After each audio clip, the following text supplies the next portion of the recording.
Ok, pessoal, agora que a gente aprendeu o que é o normal, vamos aprender o que é o alterado, começando pela vaginose bacteriana, tá?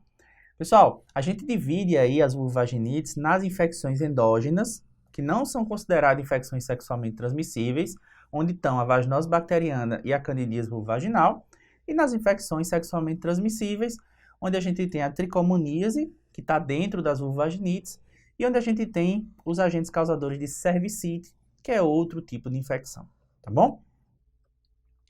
Então, pessoal, a vaginose bacteriana é a desordem mais frequente do trato genital inferior, tá? Essa desordem é um desequilíbrio do microbioma vaginal, onde a gente tem queda daqueles lactobacilos, que a gente acabou de falar, e predomínio de bactérias anaeróbias, várias bactérias anaeróbias. O mais comum é a Gardnerella vaginalis, mas não é a única, tá bom? Isso é importante que a gente saiba. A vaginose bacteriana está associada a outras complicações, por exemplo, endometrite pós-parto, infecção de sítio cirúrgico, corioamnionites nas gestantes, ruptura prematura das membranas amnióticas, além do aumento do risco de aquisição de outras ISTs. Daí a importância da gente identificar e tratar essa situação, tá? Beleza, qual é o quadro clínico da vaginose bacteriana? Pessoal, o sintoma que a paciente vai referir para a gente é um corrimento genital com odor fétido. É isso que a paciente vai lhe dizer. Só que no exame especular, você vai perceber o quê? Um corrimento vaginal homogêneo. Percebe aí na figura como ele é todo homogêneo, tá? Beleza, além disso, ele é perolado, ele brilha. Observa aqui, pessoal, como ele brilha, tá? Ele é perolado. E ele pode ter microbolhas. Não são grandes bolhas, não. São microbolhas. Podem estar presentes, tá bom? Ok, pessoal. Então, o que é que mais que a gente vê na vaginose bacteriana? E agora a gente vai falar dos exames complementares. Um exame complementar muito importante é o chamado teste das aminas, onde a gente utiliza aí o hidróxido de potássio a 10%. E esse teste, né, o teste das aminas, ele é positivo na vaginose bacteriana. Vamos entender como é que ele funciona, ó. Então, a gente colhe secreção vaginal da paciente, tá? Então, a gente pode colher num algodão ou até numa lâmina, né? Pode colocar a secreção numa lâmina. E aí a gente mistura a secreção vaginal com o hidróxido de potássio, tá? Então, tá aqui, ó, a gente pinga lá o hidróxido de potássio na secreção vaginal, bom? O que é que acontece nessa situação? Pessoal, quando a gente adiciona o hidróxido de potássio nessa secreção, a gente vai elevar o pH dessa secreção. E, devido à presença das bactérias anaeróbias, a gente vai ter na secreção vaginal a presença de aminas. Só que essas aminas, elas estão lá diluídas na secreção. Quando a gente adiciona o hidróxido de potássio, eleva o pH, o que é que a gente faz? A gente volatiliza essas aminas, tá? Então, que aminas são essas? São essas daqui, ó, pessoal, a putrescina e a cadaverina. Isso libera um odor, né, semelhante a peixe podre, muito típico da vaginose bacteriana. Ok? Além disso, se a gente fizer um exame a fresco da secreção vaginal, ou seja, a gente pega a secreção vaginal, coloca numa lâmina e olha no microscópio, tá? A gente vai ver a presença das clucells.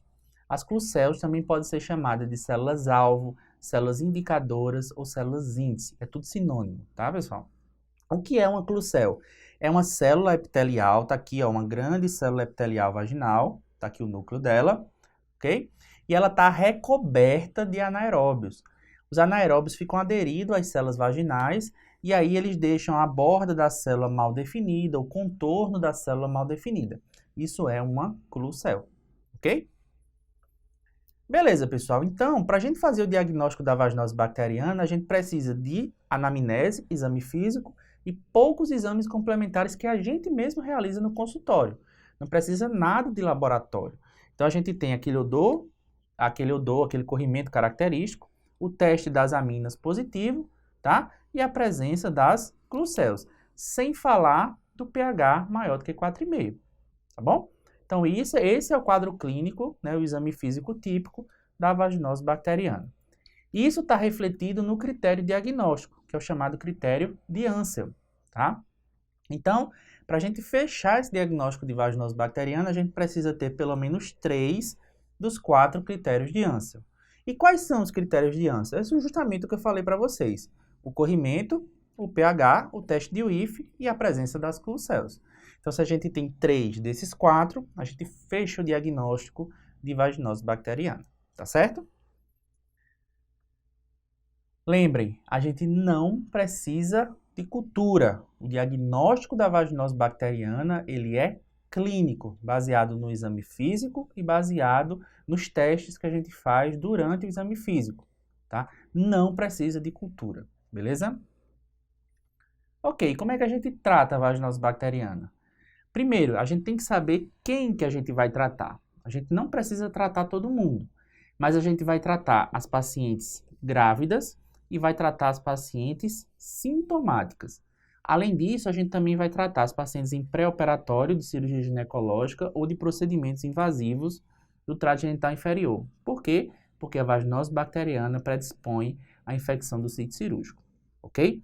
Então, se a paciente faz lá alguma cultura, algum exame de secreção vaginal e aparece Gardnerella vaginalis e a paciente é assintomática, ela não precisa de tratamento, ok? Por quê? Porque a Gardnerella é um comensal da vagina. A gente vai ter o quadro de vaginose bacteriana quando a gente tem um desequilíbrio desse microbioma vaginal, tá ok? E lembra, não é infecção sexualmente transmissível. Se não é infecção sexualmente transmissível, não há indicação de tratamento da parceria sexual. Qual é a nossa primeira opção de tratamento?